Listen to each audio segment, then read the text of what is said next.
Hello, my name is Pastor Patrick, and today we are asking the question, why did Jesus have to die on the cross?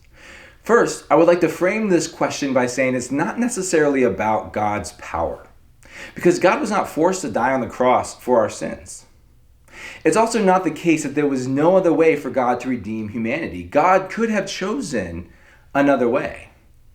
However, Christ dying on the cross was necessary because this was the best and the greatest way for God to redeem mankind and display his love for us. There are many different ways to see why this was the greatest and the best way, but let's talk about four. These do not compete with one another, but rather they fit together. Just like a diamond has different faces that are unique, so these four ways of understanding Christ's death fit together and complement one another. The first of these four ways is called the ransom theory. And this basically says that Christ died to ransom us back from Satan. The Bible speaks often about how we were enslaved to sin and that our minds were held captive by the devil.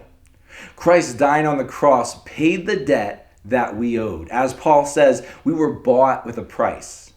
So Christ ransomed us back. The next two ways come directly from the book of Leviticus in the Bible.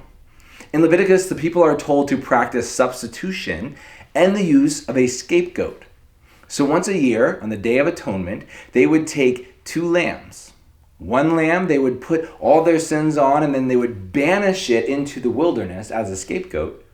The other lamb they would sacrifice on the altar for their sins as a substitution.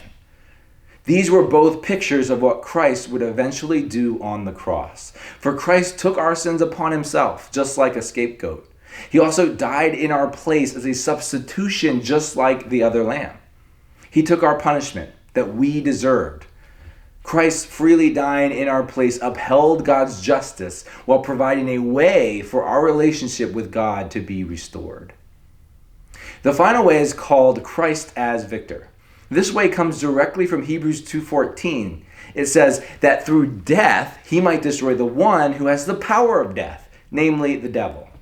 See, Christ overcame death by dying. See, death conquers us all. It is unavoidable. But Christ overcame death by rising again from the grave and by now living forever with God. So he has won the victory for us. Just as through Adam's sin, we all suffer death, it is through Christ's victory on the cross that we can all experience victory over death.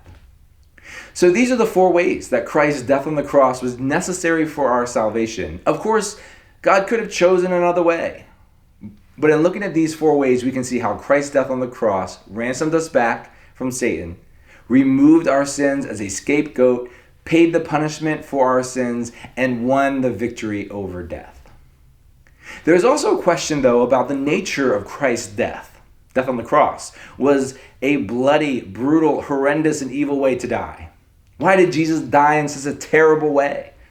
Well, there are many different reasons for this, but let's talk about one that I find uniquely interesting.